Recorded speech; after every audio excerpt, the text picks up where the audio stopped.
Hi Madhu. Hi. Madhu, ఇప్పుడు social మీడియాలో ఒకటి వైరల్ అవుతుంది కదా, అతను శ్రీకాంత్ అని అరుణ అని. అసలు వీళ్ళిద్దరికి ఎక్కడ పరిచయం ఉంది? అసలు దీని స్టోరీ ఏంటి? అయితే శ్రీకాంత్ అంటేనే మర్డర్ కేసు మీద 10 సంవత్సరాల నుంచి నెల్లూరు జైల్లో ఉన్నాడు. అయితే మధ్యలో ఒకసారి తప్పించుకొని పోయిండు, మళ్ళీ సరెండర్ అయ్యిండు, మళ్ళీ జైల్లో ఉంటే పెరోల్ పైన ఇటీవల కాలంలో బయటికి రావడం జరిగింది. అయితే దీనికంటే ముందు వీడియో ఏంటంటే, పెరోల్లో ఉన్నటువంటి ఎవరు శ్రీకాంత్, అతనికి దెబ్బ తాకిందని చెప్పేసి కట్టుకొని దవాఖానలో ఉన్నాడు. ఒక లేడీ తనకు సేవలు అందిస్తా సహకరిస్తా అన్న, మరి ఎట్లా వెళ్ళింది ఏమి వెళ్ళింది అని తెలియదు, కానీ ఒక లేడీ మాత్రం అక్కడ ఉన్నది. అదేదో మసాజ్ చేస్తున్నారు, తర్వాత ఏదో పుష్ప సాంగ్ పాడుకుంటున్నారు. ఇది ఒక్కసారి బయటకు వచ్చింది, ఎవరో రికార్డ్ చేసిర్రు. ఆ రికార్డ్ బయట నాకు చేసింది తెలియదని ఆమె అంటుంది, కానీ మొత్తం మీద అయితే ఆ వీడియో ఎవరో రికార్డ్ చేసిర్రు, బయటకు వచ్చింది. బయటకు వచ్చిన తర్వాత పెరోల్లో ఉన్న వ్యక్తి, ఈమె ఎవరు, అతను ఎవరు, వీళ్ళిద్దరికి ఎట్లా పరిచయం, మరి వీళ్ళు ఒక జైల్లో ఉన్న ఖైదీకి ఒక మహిళతో అంత చనువుగా ఉండడం ఎట్లా సాధ్యమవుతుంది? దీని వెనుక పోలీసు వాళ్ళ చేతులు ఉన్నాయా? అసలు ఆ మహిళ ఎవరు? ఇదంతా చిట్టా తీస్తున్నప్పుడు ఆమెనే ముంగట్టుకు వచ్చింది. ఆ వీడియోలో ఉన్నది నేనే, పలానా అని చెప్పేసి ఆమె పేరు అరుణ. ఈయన గూడూరుకు చెందినటువంటి శ్రీకాంత్. వీళ్ళిద్దరు కలిసి పెళ్లి చేసుకోవాలనుకున్నారు, వీళ్ళిద్దరు లవ్ చేసుకుంటున్నారు. ఇదంతా తతంగం అంతా బయటకు వచ్చేసింది. అయితే ఈమె ఒక దళిత, వీళ్ళిద్దరు జైలుకు వెళ్ళక ముందు నుండే తెలుసా? వీళ్ళ లవ్ స్టోరీ చెప్తా, ట్విస్ట్ చెప్తాను, వీళ్ళ లవ్ స్టోరీ ఎట్లా స్టార్ట్ అయింది అనేది. అయితే ఈమె దళిత సామాజిక వర్గానికి చెందినటువంటి మహిళ. తర్వాత ఒక ఎన్జిఓ అంటే దిశ అనే ఒక సంస్థ నడుపుతున్నటువంటి వ్యక్తి. చాలామంది మెంబర్స్ తోని దిశ అనే సంస్థ నడుపుతూ పోలీసు వాళ్ళకు కొంచెం దగ్గరగా ఉంటూ కౌన్సిలింగ్ ఏదైనా పని ఉంటే అట్లా చేస్తూ వస్తుంది. అయితే జైలుకి వెళ్తారు కొంతమంది కౌన్సిలింగ్ చేయడానికి. అట్లా రాఖీ కట్టడానికి అని చెప్పేసి జైలుకి వెళ్ళింది. నెల్లూరు జైలుకి అరుణ రాఖీ కట్టడానికి వెళ్ళింది. అందరు రాఖీ కట్టించుకున్నారట. ఈ శ్రీకాంత్ అంటే అయినా కట్టించుకోలేట. కట్టించుకోకపోయేసరికి అందరు చెప్పిరట. అందరు అయిపోయారంటే ఇంకొక అతను ఉండు అని చెప్పేసి అందరు చెప్పిరట. అసలు ఈమె జైలుకి ఎందుకు పోయింది అంటే ఈమె ఇప్పుడు ఇది ఉంది కదా దిశ అనే సంస్థ, దిశ అనే సంస్థ జైల్లో ఉన్న వాళ్ళకి రాఖీలు కట్టేట వాళ్ళు ఉండరు కదా, ఒక చెల్లెగా రాఖీలు కట్టడానికి రాఖీ పండుగ పూట వెళ్ళింది అన్నట్టు. అయితే మళ్ళీ పై ఆఫీసర్ని అడిగిందట, ఎవరో మిస్ అయ్యారట, నేను రాఖీ కట్టాలి అనుకుంటే ఎవరో మిస్ అయ్యారట, వాళ్ళని పిలిపించండి అని చెప్తే, అవును శ్రీకాంత్ అనే ఒక ఆయన ఉన్నాడు, ఆయన పిలిపిస్తా, ఆయన కూడా రాఖీ కడతారు అని చెప్పేసి ఆయన పిలిపిస్తే ఆయన గొంతు ఈమె చనిపోయిన భర్త గొంతు లెక్క ఉందట. ఈమెకు ఆల్రెడీ చిన్నతనంలోనే పెళ్ళయింది. పెళ్ళైతే ఒక యాక్సిడెంట్ అయితే అలా భర్త చనిపోయిండు. అతని గొంతు ఈ జైల్లో ఉన్న ఖైదీ గొంతు సేమ్ ఉండేసరికి ఈమె రాఖీ కట్టలేకపోయిందట. ఆయనకు జైల్లో గొంతు సేమ్ ఉండడం వల్ల జైల్లో రాఖీ కట్టలేకపోయిందట. ఇక అప్పటి నుంచి ఇక గొంతు వినాలి, చిగురిస్తుంది అనుకోరా, అది ప్రేమ. మళ్ళీ గాంధీ జయంతి అక్టోబర్ 2కి వెళ్ళి గాంధీ జయంతి రోజు అక్కడికి వెళ్ళి, మీరు నాకు నచ్చారు, నేను మిమ్మల్ని పెళ్లి చేసుకోవాలనుకుంటున్నా అని చెప్పేసి జైల్లోకి వెళ్ళి ప్రపోజల్ పెట్టిందట దానికి. ఈమె అరుణ అంట. ఆమె జైల్లోకి వెళ్ళి ప్రపోజల్ పెట్టి, సరే మనం ఇద్దరం ప్రేమించుకుందాం, బయటకు వచ్చిన తర్వాత పెళ్లి చేసుకుందాం అని చెప్పేస్తే ఆయన కూడా అంగీకరించినట్టే. ఈమెకి ఆల్రెడీ ఉన్నదేనా. అప్పటి నుంచి ఆ గొంతు మీద మనసు మారేసుకుంది, మనిషి మీద కూడా మనసు మారేసుకుంది అనుకోరాదు. అంటే ఈ లేడీకి పిల్లలు ఎవరు లేనట్టుంది. ఇంకా చాలా తతంగాలు బయటకు వస్తున్నాయి. ఒకరు కాదు, ఇంకో వేరే వాళ్ళని పెళ్లి చేసుకుంది, ఇంకేదో అన్ని వీడియోలు బయటకు వస్తున్నాయి. అంటే నేను మాట్లాడేదంటే ఆమె చెప్పిన విషయాలనే తీసుకొని మనం మాట్లాడుకుంటున్నాం. ఆమె నోటి నుంచి వచ్చిన మాటలనే మనం తీసుకొని మాట్లాడుతున్నాం. ఇంకా సరే, బయట వీడియోస్ ట్రోల్ అవుతున్నాయి, ఇంకా వేరే అంశాలు చాలా చాలా చాలా చాలా వస్తున్నాయి. ఈమె లేడీ డానా అని చెప్పేసి, ఈమె పోలీసు వాళ్ళని కూడా మ్యాన్ప్లేట్ చేస్తుంది. పోలీసు వాళ్ళకు కూడా ఒకవేళ పెద్ద ఆఫీసర్లను కూడా ఈమె ట్రాన్స్ఫర్ చేసేంత శక్తి ఉన్నది. వైఎస్ఆర్సీపీలో కీలక పాత్ర పోషించింది.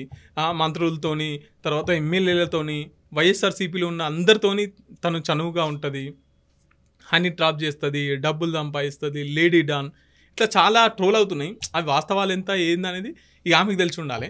వాస్తవాలు బయటకు వచ్చినప్పుడు మనం కూడా మాట్లాడుకుందాం, రుజువులు బయటకు వచ్చినప్పుడు. అయితే అట్లా అక్టోబర్ 2కి వెళ్ళి ప్రపోజల్ చేసింది. ప్రపోజల్ చేసిన తర్వాత పెరోల్ మీద బయటకు వస్తాడని చెప్పేసి పెరోల్ మీద బయటికి తీసుకొచ్చారు. పెరోల్ మీద బయటికి తీసుకొచ్చి పెళ్లి పెట్టుకున్నారు. ఎప్పుడు పెళ్లి పెట్టుకున్నారంటే 13 తారీఖు నాడు పెళ్ళి అయ్యేది ఉండే. కానీ ఆయన రిలీజ్ అయింది 4 తారీఖు నాడు ఆగస్టు 4 తారీఖు నాడు పెరోల్ మీద బయటకు వచ్చాడు. బయటకు వచ్చిన తర్వాత ఆగస్టు 13 తారీఖు నాడు వివాహం.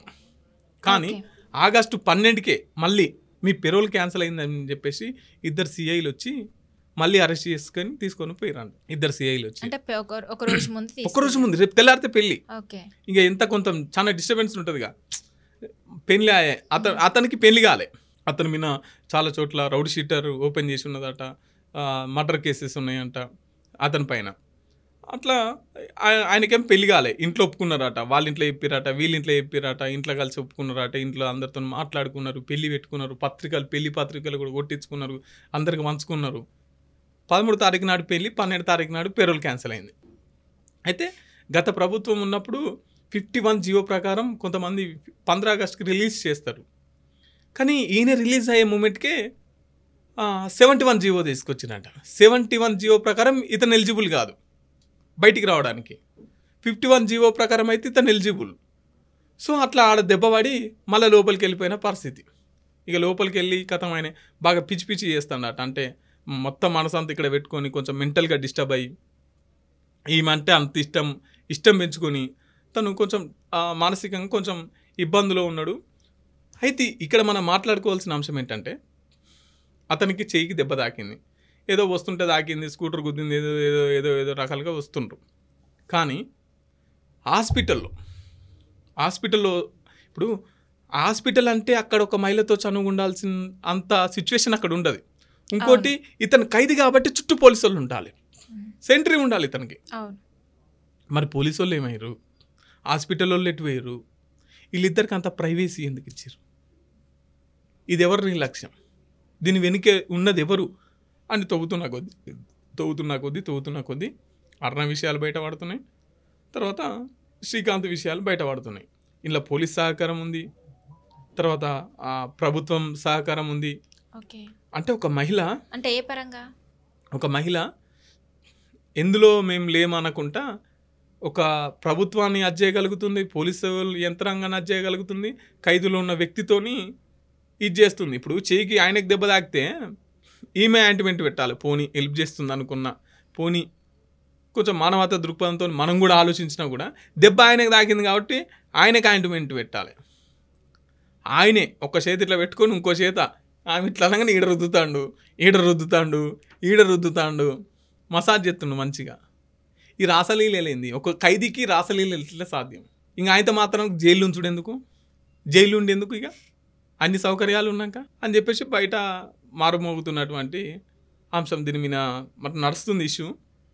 ఇక మరి అలా పెళ్ళి అలా కథ ఇంకా అంటే కొన్ని ఇటువంటి అన్నీ ఆంధ్రాలో జరుగుతుంటాయి. ఇంతకుముందుకు మనం చూసుకున్నట్లయితే దువ్వాడ శ్రీను, మాధురి, వాళ్ళిద్దరు విడాకులు తీసుకోలే. ఆయనకు అంతకుముందుకు పెళ్ళి అయింది, ఇద్దరు పాపలు ఏమో ఉన్నారు.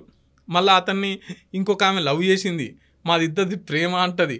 వాళ్ళిద్దరు మంచి కలిసి ఇంటర్వ్యూలు చేస్తారు, కలిసి తిరుగుతారు. అసలు ఇవి ఏం ప్రేమలు ఏంది?